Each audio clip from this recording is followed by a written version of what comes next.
Good evening, ladies and gentlemen, and welcome to Jared Polly's Fragrance Reviews. Tonight we're going to be examining a fragrance from the house of Mont Blanc. This fragrance is known as Starwalker, which came out in 2005. This is an EDT eau de toilette, and this is classified as a woody, spicy fragrance. This scent is elegant, upscale, and I find it fairly impressive to the nose. The main drawback with it has average performance all around, and it is not necessarily the most original scent profile, but it can definitely have a valid purpose in your fragrance collection. So I'm going to take it out of the box here and give it a spray on the back of my wrist. There's the bottle.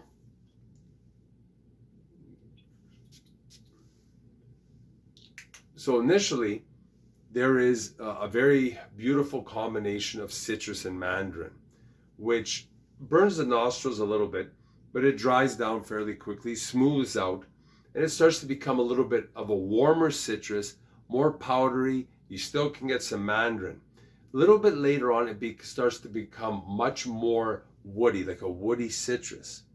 But then maybe an hour or two later, it seems to revert back more to the initial spray profile of it being kind of a sweeter citrus mandarin, a little bit spicy. So it's unusual in that aspect that usually the dry down is woodier, but the late dry down in this fragrance is more sweeter and more of a citrus notes, which makes it quite unique. As advertised, the top notes of this fragrance are bamboo, mandarin orange, and bergamot. The mid notes are sandalwood, white musk, and cedar. The base notes are ginger, amber, nutmeg, and fir resin.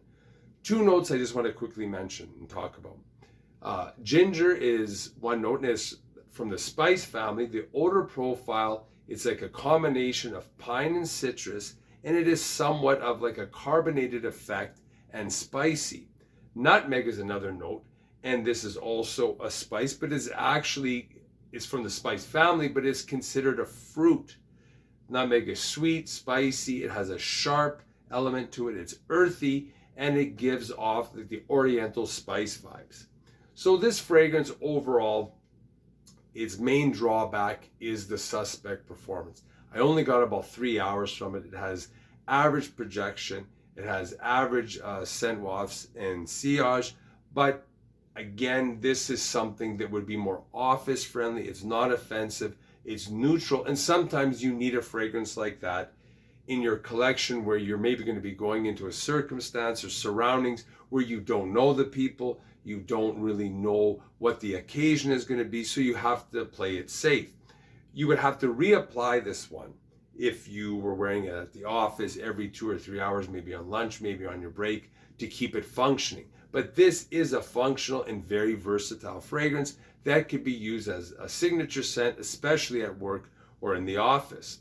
So above all, I would say that this fragrance is something, because of its great value, it is worth purchasing. Again, try before you buy, but I think it's for a more mature gentleman, maybe it could be 25 and up, but is looking for something not very loud and not very obnoxious. I think this would be something a gentleman of that nature would like very much. If you like this video, hit the like button, the subscribe button, the notification bell. Any comments, questions, or any experiences you have with this fragrances, leave it down below and I'll always get back to you. Thanks for watching. Bye for now.